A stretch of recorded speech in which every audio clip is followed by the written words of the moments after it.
An Analysis of Mending Wall by Robert Frost. The basic metaphor of the poem is clear. The wall represents barriers of different types between people and properties.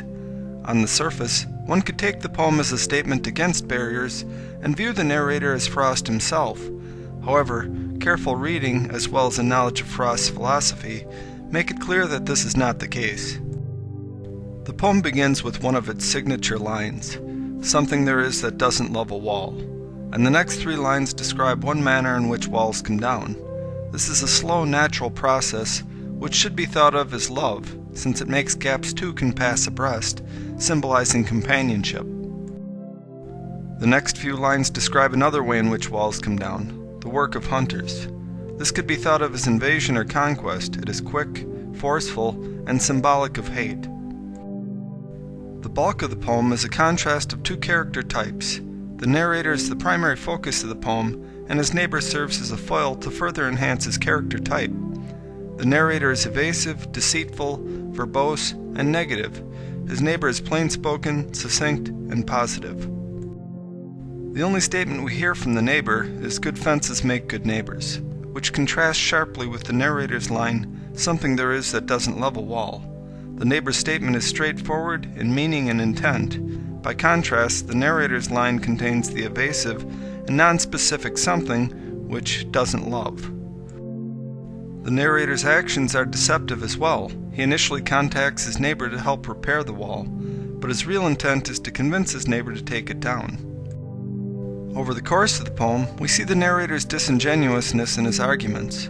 Instead of explaining why the wall should be down, he tries to cajole his neighbor by implying the repair is tedious, trivial, ridiculous, unnecessary, and even offensive to him.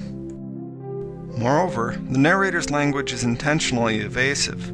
Before I built a wall, I'd ask to know what I was walling in or walling out, and to whom I was like to give offense. Of course, there is no real question about who and what is being walled in and walled out. Further along in the poem, he says it's not elves exactly that want the wall down. So what exactly is it? We're never told, but the oddest omission is that the narrator never states why he is so insistent on having the wall down, and it is ironic since he accuses his neighbor of not questioning his father's saying. With all of his impositions, the narrator is building a social wall between him and his neighbor while they work to repair the physical wall between them.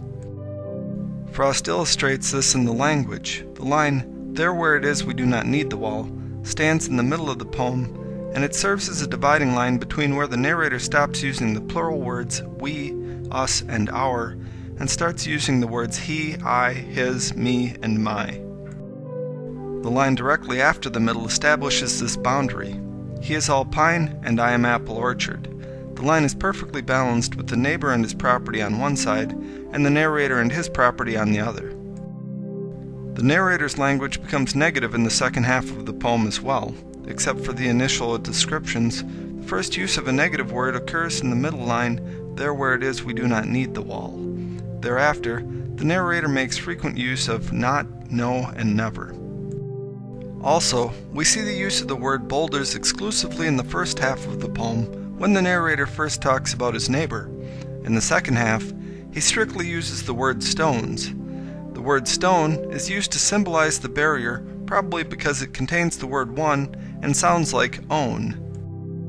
Frost's choice is deliberate in this, and the difference is mirrored by his usage of the words in the two initial descriptions of how walls come down. The first uses boulders, the second uses stone. In the last part of the poem, the narrator shows his true feelings for his neighbor. He describes him as an old stone savage armed, who moves in darkness. These images of fear and distrust serve to illustrate that it isn't the narrator's love that wants the wall down, but rather his hate. The overall message of the poem is the need for walls and how the narrator's behavior naturally leads to the creation of walls. It is a theme Frost takes up in greater detail in his poem Build Soil. We will expand on this analysis and address some other points in the poem, like the difference between the usage of words fence and wall, in our lesson page at soax.net.